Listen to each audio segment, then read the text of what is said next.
Sehingga baik mau komisionernya perempuan semua atau laki-laki semua nggak ada urusan karena ini komitmen Bawaslu gitu ya.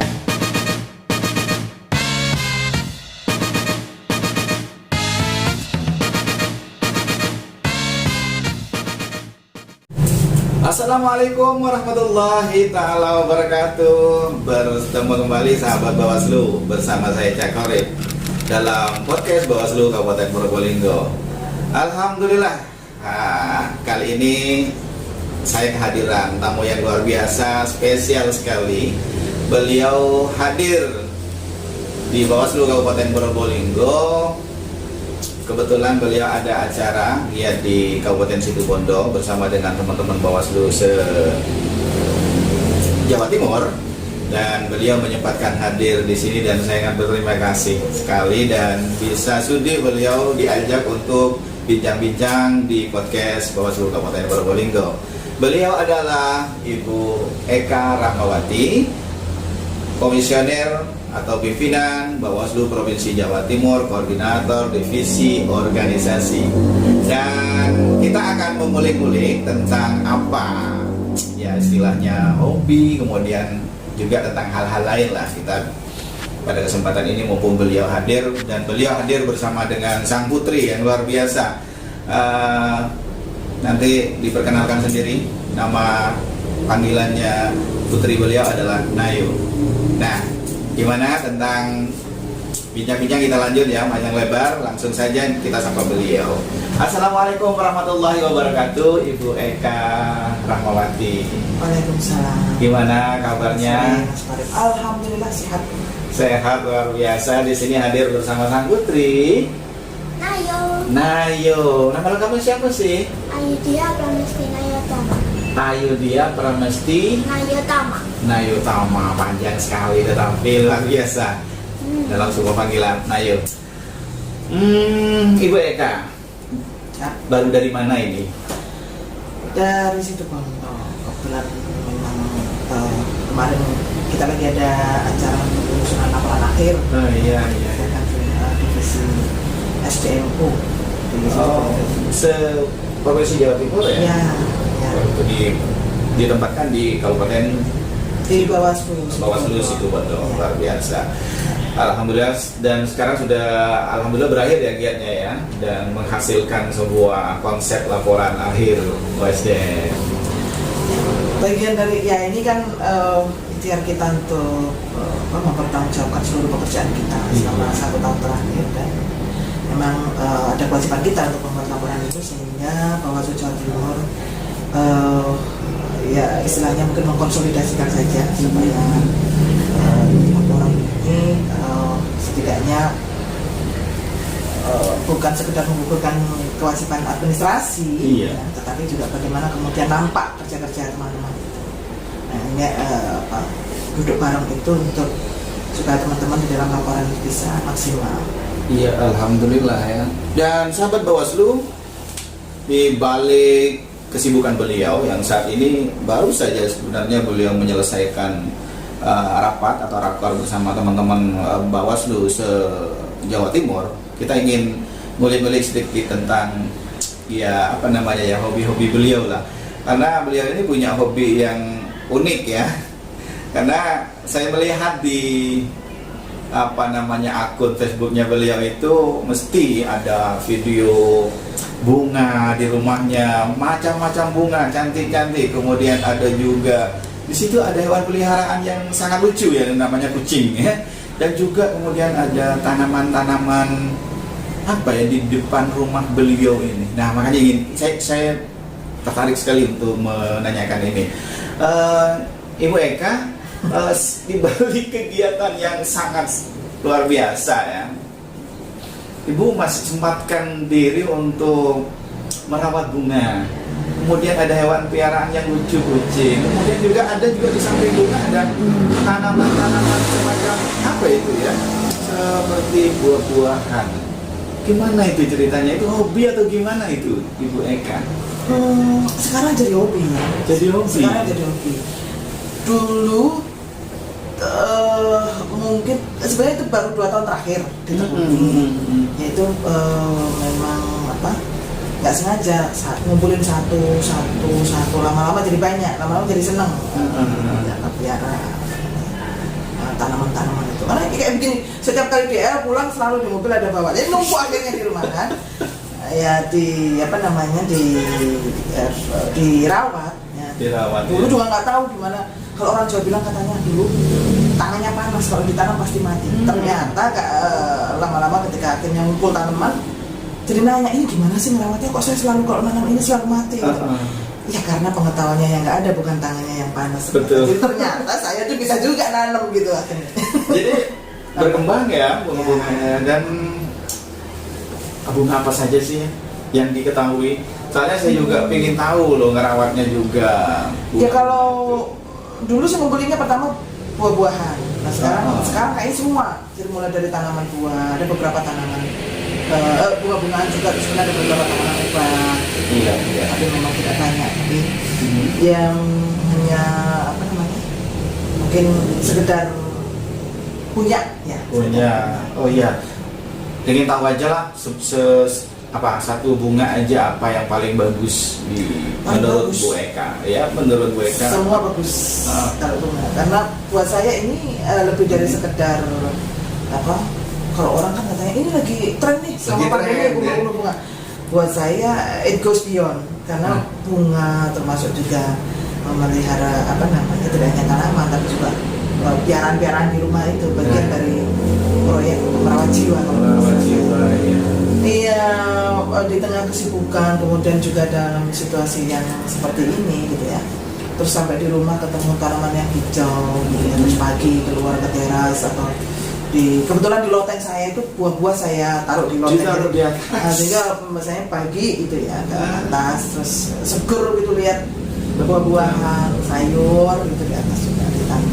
Menghasilkan banyak ya. Jadi membuat kita menjadi lebih tenang ketika pulang kerja, bangun tidur, ngelihat dan ngerawat. Nah sekarang ini katanya ada hewan peliharaan yang lucu nih. Nah, Ayo mesti tahu nih apa peliharaannya di sana sama mama itu apa? Kucing. Ini kucing sangat lucu ya. Ada berapa kucingnya di sana? Dulu cuma satu. Terus Ciprut dikasih orang sama mama. Ciprut punya anak ngelainin. Namanya siapa tadi? Ciprut. Yang satu itu. Oh iya, terus itu kan ngelahirin 3 kali tapi 2 kali mati. Yang terakhir itu masih selamat 3. Terus mama juga ngambil anak kucing satu dari Kak Aura. Itu anaknya Molly itu dari Om Warid. Iya, kucingnya itu dulu putih ya, Angora. Lah, tapi dikasih ke yang Molly-nya dibawa Om Tony.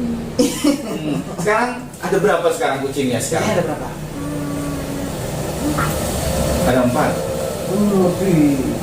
Nora, Moka, Ben, sama Bobby. Oh iya, tidak.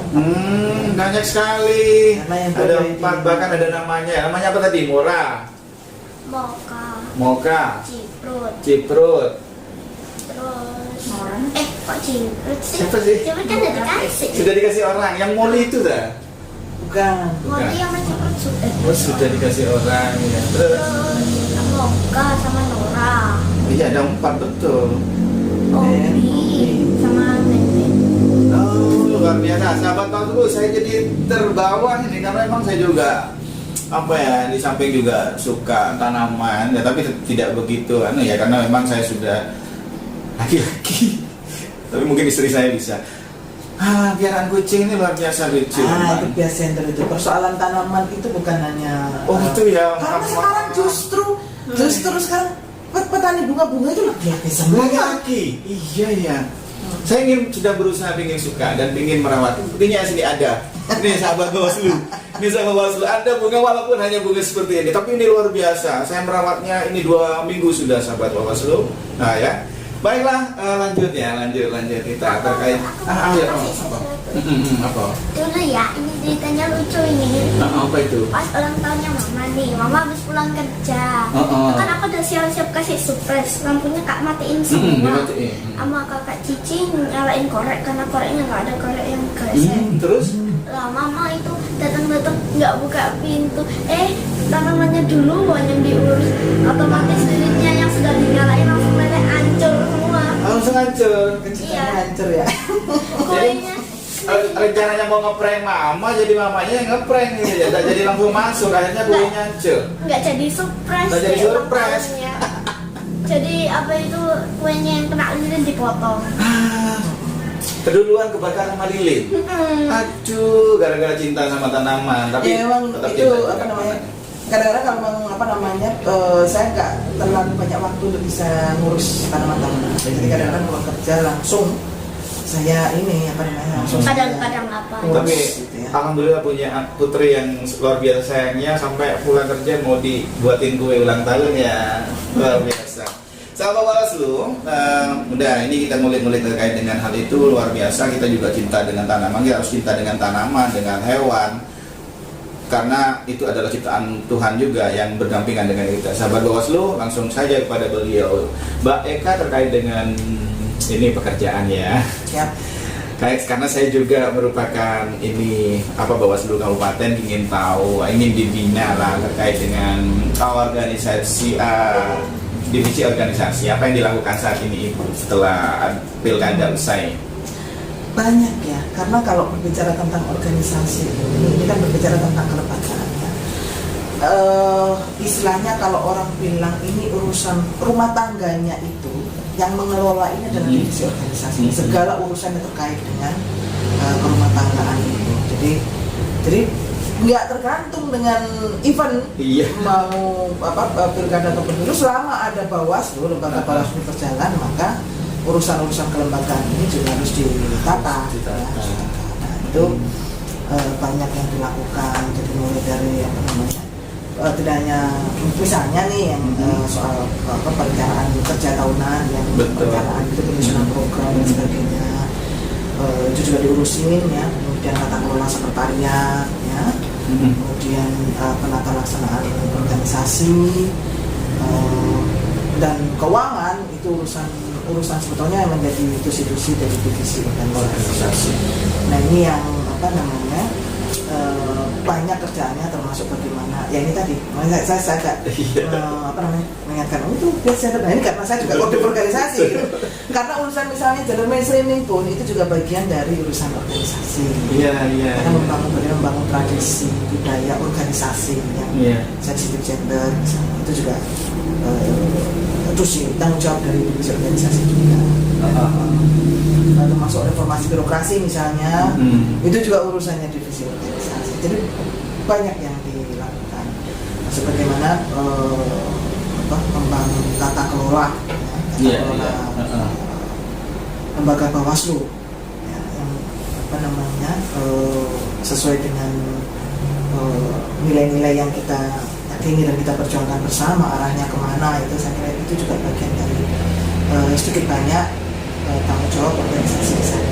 Betul sekali. Jadi Bawaslu, sahabat Bawaslu dimanapun Anda berada, bahwa koordinator divisi organisasi ini walaupun tidak ada event-event pilkada atau pemilu, selama Bawaslu ini berjalan maka menjadi ruang daripada divisi organisasi untuk merawatnya, ya, mulai dari atas sampai ke bawah ke kabupaten ini ada ruang daripada organisasi. Selanjutnya tadi ada tadi masalah gender.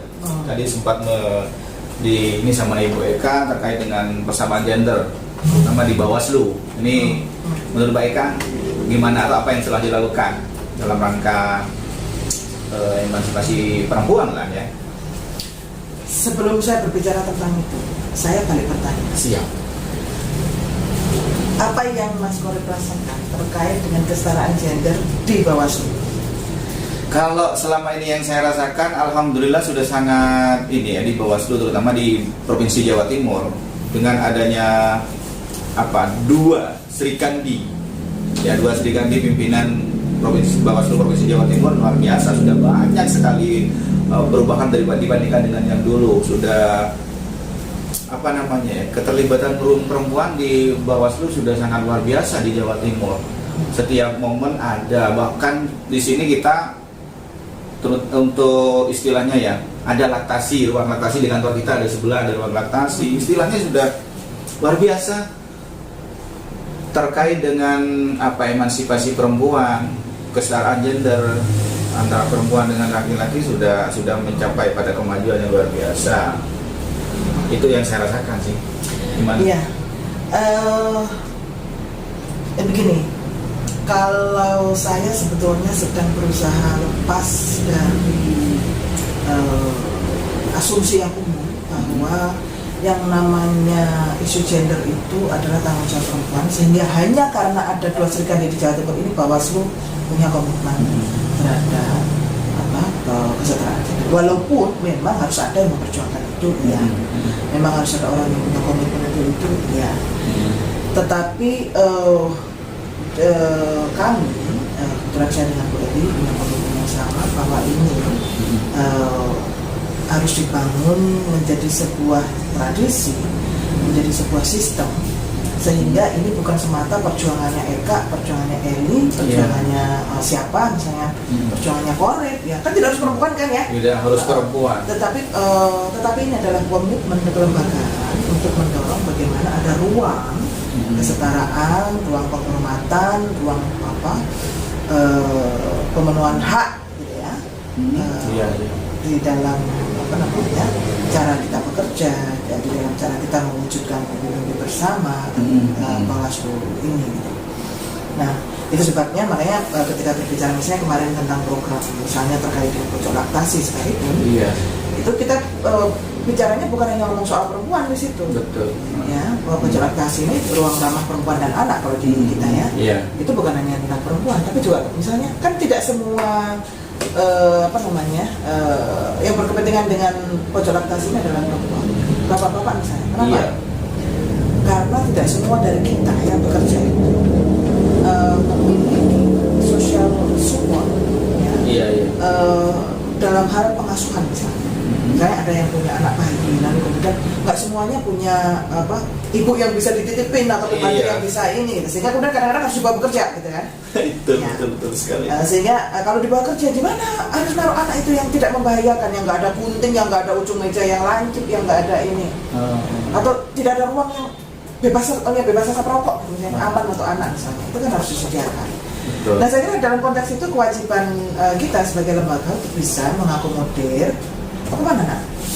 Gak apa-apa. Ya.